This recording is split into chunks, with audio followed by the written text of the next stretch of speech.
दोस्तों, किसी नगर में सदना नाम का एक कसाई रहता था। उसका मांस बेचने का व्यापार था। साथ ही वह भगवान विष्णु का बहुत बड़ा भक्त था।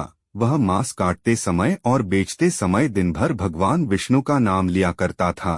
वह यह काम रोज करता था।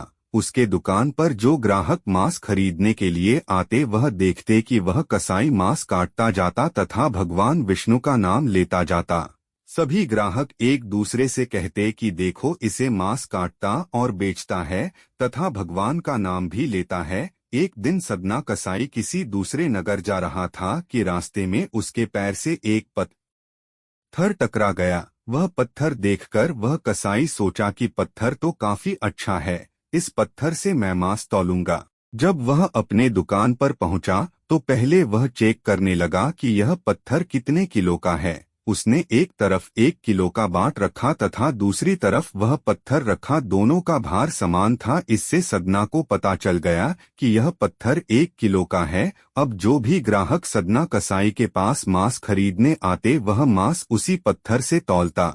आश्चर्य की बात उसको तब लगी जब कोई भी ग्राहक मान लो 2 किलो मांस खरीदता है तो वह पत्थर 2 किलो का हो जाता है। कोई 3 किलो मांस खरीदता है तो वह पत्थर 3 किलो का हो जाता है। यह बात पूरे नगर में फैल गई कि सदना कसाई के पास एक जादुई पत्थर है।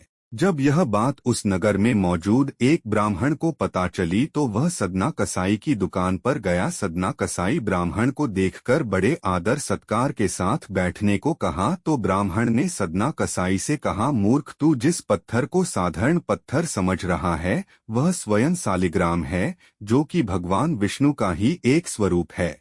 वह कसाई आश्चर्यचकित हो गया और कहने लगा कि हे ब्राह्मण देवता, आप इन्हें अपने साथ ले जाइए और इनकी सेवा करिए। मैं तो मांस बेचता हूँ, यह अपवित्र स्थान है, ऐसे स्थान पर इन्हें रखना सही नहीं है। ऐसा कहकर सदना कसाई ने वह पत्थर उस ब्राह्मण को दे दिया।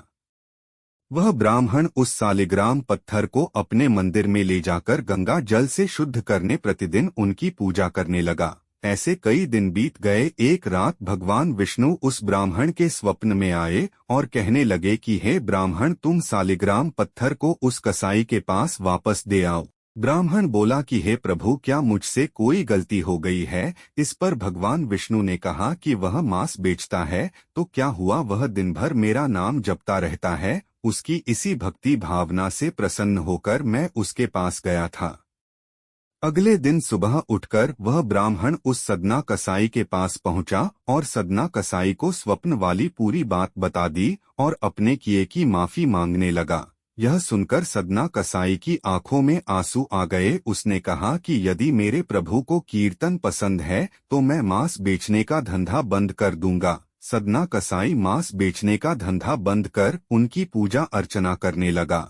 आगे चलकर यही सदना कसाई भगवान विष्णु का बहुत बड़ा भक्त बना है। यदि आपको ये जानकारी अच्छी लगी हो तो इस चैनल को सब्सक्राइब और वीडियो को लाइक जरूर करें।